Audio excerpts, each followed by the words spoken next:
I want to talk today about importing choices in a series of video games. The Veilguard only let you select 3 choices to import. I'm disappointed along with everyone else about that, but let's be clear, the game was in development hell for most of those 10 years. So I'm just happy we got what we did. Looking on the bright side here, and I do really like the game. But importing choices is a tricky thing. This is mainly a Bioware deal, but everything I'm about to talk about can really be applied to any game that wants to attempt to have choices carry over from one game to the next. I'm going to split this into 3 or 4 sections. First, I want to talk about what I feel is the gold standard of choice importing, and why I hold that opinion.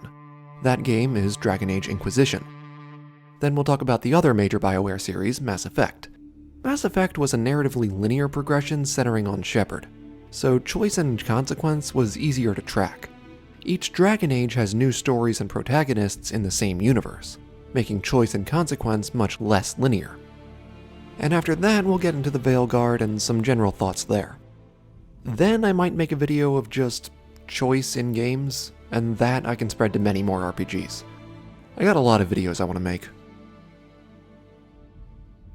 So starting off, I truly believe Dragon Age Inquisition is the game that did the best job of accounting for choices of previous games and tying things back to them while still being a great standalone story.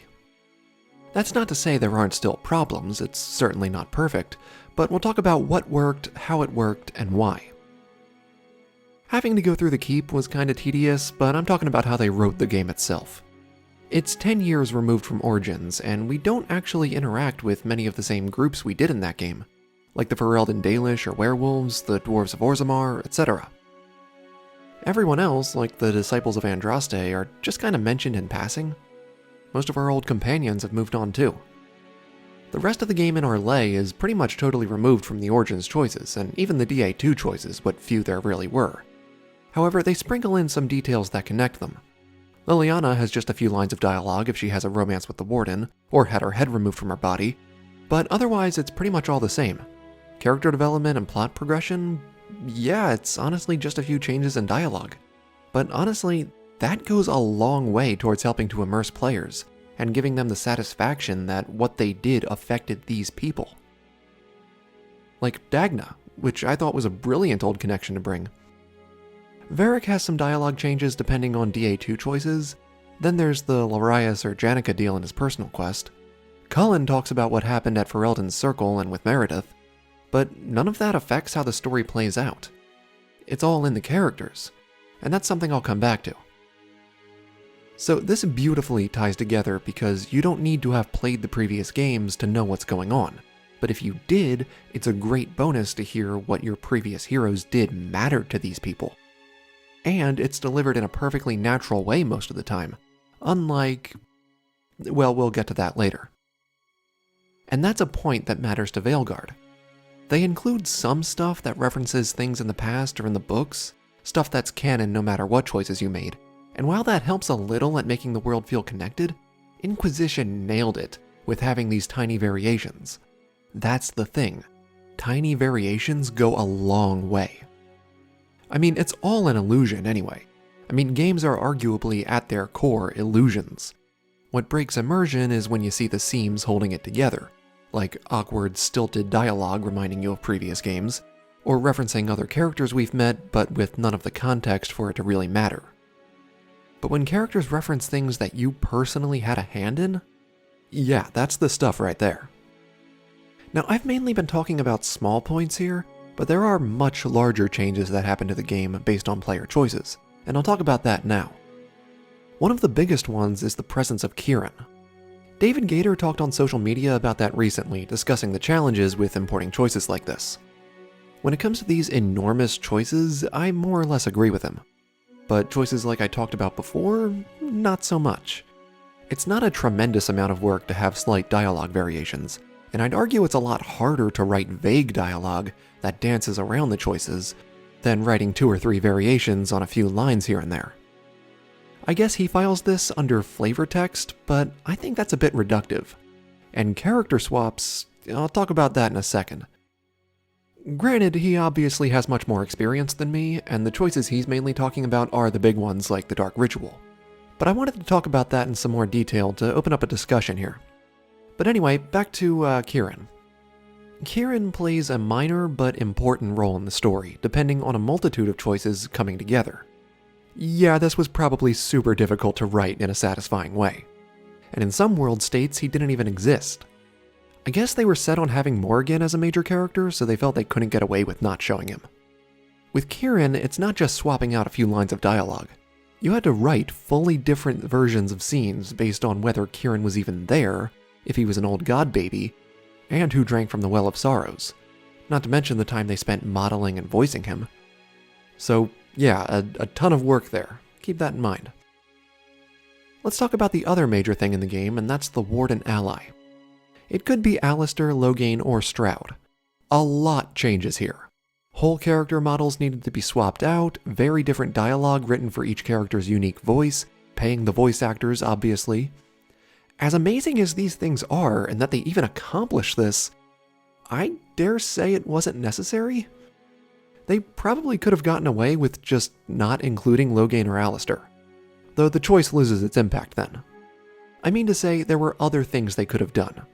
Alistair and Loghain were totally removed from the Carivius thing anyway.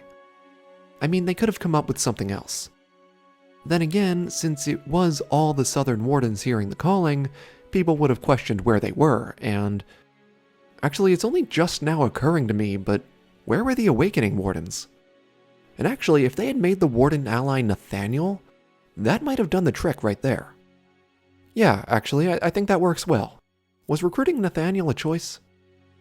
Anyway, I'm glad they did it the way they did, but I acknowledge how complicated that undoubtedly made the development process. What I'm saying is they could have gotten away with not doing it. Anyway, keep all this in mind, let's move on to the next topic. Mass Effect is an interesting case. It was the first major game series to really do this thing of importing choices from one game to the next. In Mass Effect 2, you get a handful of interactions tying back to the first game. The dialogue with characters that reference all that is very well done. Can't say the same about Mass Effect 3, but we'll get to that. There are also a few side quests that tie back to side quests in the first game. Nasana Dantius might have a unique scene if you met her, but most of the others... Shiala, Parasini, Conrad Werner. Oh, and the Rachni Messenger. Okay, listen. These characters, who were all met across the galaxy, one on the Citadel, one on Pharos, the others on different parts of Noveria, are now all not only on the same planet, not only in the same city, but within 3 blocks of one another, on the same vertical level. And they all just happen to be here at the same time. Oh, and Liara's office is right there too. Yeah, when people try to tell me the original series was perfect, this is one of the first things I think of. You're stretching my suspension of disbelief a little tight here. And that's just one example of the amazing coincidences in 2. And like, yeah, it's a game. If they had unlimited resources, the explorable areas would probably be a lot bigger. There could have been more quests, so these didn't stand out as much. But this is what I was saying earlier about seeing the seams that hold the illusion together. And I'm also pretty sure no one would have complained if some of these characters didn't show up at all. But then again, seeing these characters and talking with them, this does add depth to the world and Shepard's journey. And it makes everything feel more interconnected. So kinda damned if you do, damned if you don't. So let me explain my nuance on this. Meeting characters from the past in new situations? Great. Them coincidentally being in the same place at the same time? Hurts the immersion a little bit. This isn't a huge deal, let me be clear. Not a deal breaker, barely worth criticizing, but still noteworthy. As in, worth noting and not much more. Meanwhile, Garrus being Archangel, spoilers, is not the same kind of coincidence. Garrus is a great soldier, went vigilante after the events of the first game, grew to be notorious on Omega, notorious enough to be selected by the Elusive Man for the suicide mission. Yeah, that's fine. Like if he wasn't as notorious, Shepard wouldn't have recruited him. However, Tali being on Freedom's Progress right after Shepard wakes up? Okay, the Collectors had to just abduct Freedom's Progress, where a Quarian just happened to be, and that abduction coincided with Shepard waking up. The Quarians not only get the news at the same time as Cerberus, but just happen to send the one Quarian Shepard knew personally? Again, not a deal breaker, I'm just trying to explain my nuance on the topic of tying things back to previous games, narrative coincidence, immersion. Yeah, kinda got away from choice importing a little bit, huh? Okay, so when it comes to big choices, everything comes to a head in Mass Effect 3. But when you think about it, most of the changes from choices come down to swapping out some characters. And don't get me wrong, it's still bloody impressive that they did that. Like I said earlier, character models, totally different dialogue, voice actors, other characters need new dialogue to match, sometimes it affects quest outcomes. It's a lot. That probably explains why so many parts of the game weren't as developed as I'd have liked. Anyway, yeah, most of the decisions are character swaps, but events still play out exactly the same, most of the time. Mordin or Paddock Wicks, Ashley or Caden, Legion or Legion. You got Grunt or Dag for the Rachni mission, but... well, the Rachni choice was handled kinda strangely too. I mean, you still get this mission, the Reapers still have Rachni soldiers. Would have been more impactful if there were some bigger differences there. What it really comes down to is whether the real Rachni Queen keeps her word, or the fake Rachni Queen betrays you. But even then, it's really just some different dialogue saying the Rachni killed a bunch of Alliance engineers, and your war assets take a hit. And the war assets, unfortunately, didn't make much of a difference. They would have if instead of the ABC ending they had made it a tiered ending like I talk about in this video, but here we are. Another example is Malin's data, which leads to Bakara surviving or dying. But you don't get any dialogue with her for the rest of the game, so it doesn't really affect anything except the war assets and their descriptions. Which are great, but like it does kind of steal the impact in retrospect. Same thing with rewriting the Geth heretics. However, these decisions do make you feel, at least in the moment, and that's arguably more important, or at least just as important. Ideally, you get both, significant things happening later and feeling strong emotions in the moment. This is an interesting topic because in Inquisition I talked about how all you really need are some dialogue changes and codex entries, but in Mass Effect 3 I think it's a little different because it's the conclusion to a long saga about Shepard, not a new story with a new hero in the same universe. So they really are two different beasts. Now, I could be here for hours trying to explain my complicated feelings on Mass Effect 3, and I feel like I've already kind of rambled. So let me sum everything up. Mass Effect 3 consequences to the choices of previous games mostly come down to swapping out characters, but events in the main story still play out the same. Most everything else is boiled down to the war assets, which didn't matter as much as they should have.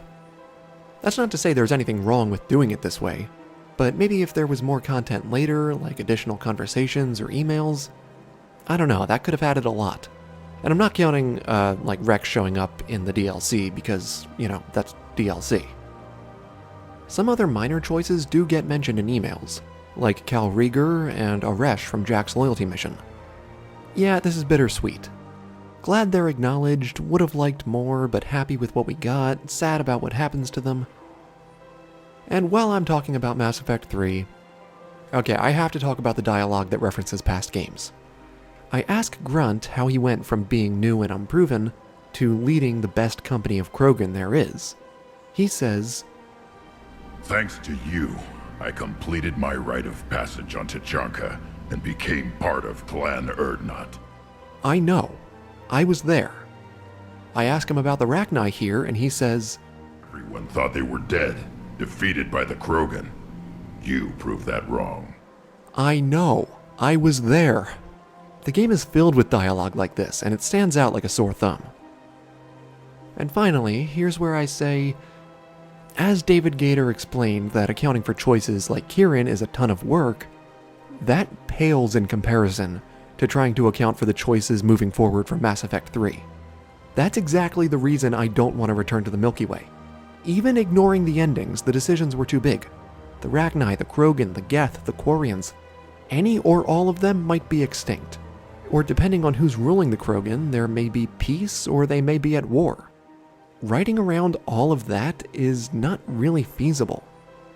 All of these things change the galaxy too much. It's not like Who's Ruling Ferelden, where in times of peace it's pretty easy to imagine that neither Alistair nor Honora would change things too much. No, this is like well, deciding if an entire race still exists, or doesn't, or does and is at war, or does and is at peace.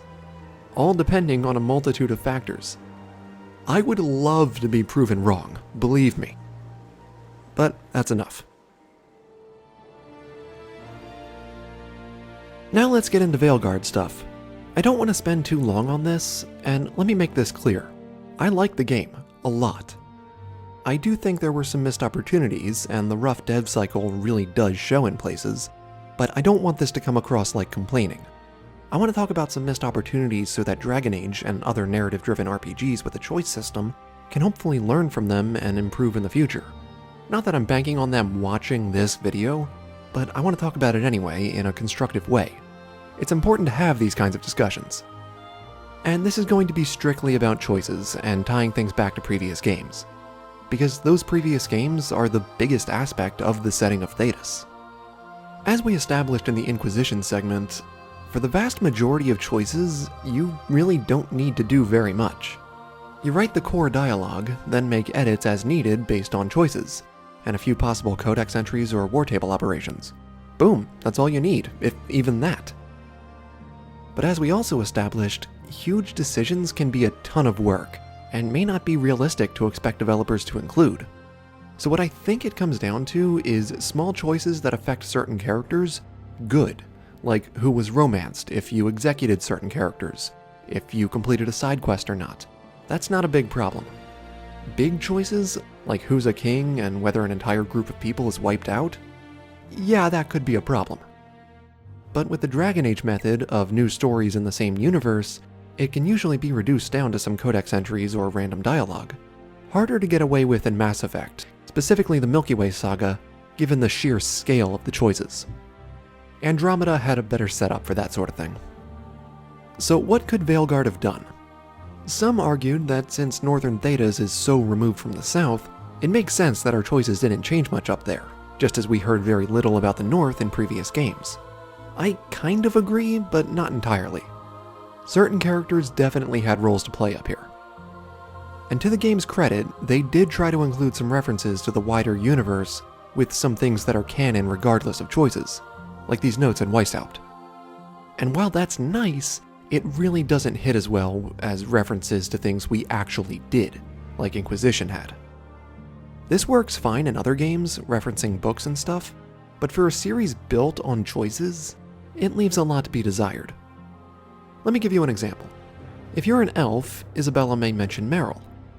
So if we had imported choices, Isabella could have some lines about a romance with Hawke and what they're doing during all this mess. Or if they were left in the Fade and she's afraid of losing more friends. The way the South is handled in this game deserves its own video, so I won't go into it here. It's an easy headcanon that Hawke is doing the same thing as the Inquisitor, fighting. Same with the Warden, just would have been nice to confirm it. And with Merrill, she didn't need a full appearance, but like, if we could get a letter from her to Ballara or the other Veil Jumpers, I mean, like I said, little things go a long way. And Fenris, I would have loved to see him with the Shadow Dragons, but his markings mean it makes sense that he avoids cities. Still, a reference to working with the Blue Wraith, missed opportunity. Tom Rainier may be a warden, could have had a reference to that with a letter or codex entry. Again, could have had Nathaniel at Weishaupt. Really hoped he would be up on the list of potential new first wardens. I don't know why I love this character so much. Actually, he's got another video coming soon. I maintain that Fen'Harel was a major missed opportunity, since he was one of the most memorable parts of Dragon Age 2. If he wasn't apprenticed to a Magister, he might have been tranquil and taken a job at the Mornwatch. You could have had some throwaway dialogue about Bull either being dead, romanced, or with Dorian. Freaking Zevran, Crow Killer, doesn't get a mention? Come on. Last we saw of him, he was in the North anyway. Who's ruling Ferelden could have gotten mention in the news from the South. I mean, these things don't even need to matter, but you feel the absence of these things, especially after all that Inquisition gave us. So I don't think they necessarily did anything wrong with the choices, but they did leave a lot to be desired. Actually, one thing is, Harding makes mention of Cole, Blackwall, and Sarah, all of whom were totally optional companions. Of course, most of us recruited them, but still. Moving forward in the series, I mentioned this in a talk I had with Lady Sullivan and Darth Shady, I honestly, truly believe it is easier to account for choices and make the dialogue variations than it would be to not account for them and try to write around them like they did for Veilguard. This video is so freaking long. Okay, I'm about ready to wrap this up. How do I recap that? Okay, so Dragon Age and Mass Effect had different methods of incorporating different choices. Mass Effect was built for a continuous saga surrounding one character, while Dragon Age had several unique stories sharing a setting. Huge world-changing choices? Yeah, very difficult for writers to account for, let alone the other designers. Choices that affect individual characters? That's very satisfying to see and goes a long way towards immersing you and making you feel like your choices matter. Choices mattering is, well, it's going to get its own video. Something I've noticed is that many people seem to disagree on what exactly it means for choices to matter. I've also discovered that no one agrees on what dark fantasy means either, but that's another topic. Okay, so let me know what you think in the comments section. Remember to keep all things civil. Whatever your opinion of the game, we can still have this conversation about how choices get imported. That's all we're talking about, okay? So that's it for now, my friends. Thank you all so much for watching. Don't forget to comment and like. I'll see you later.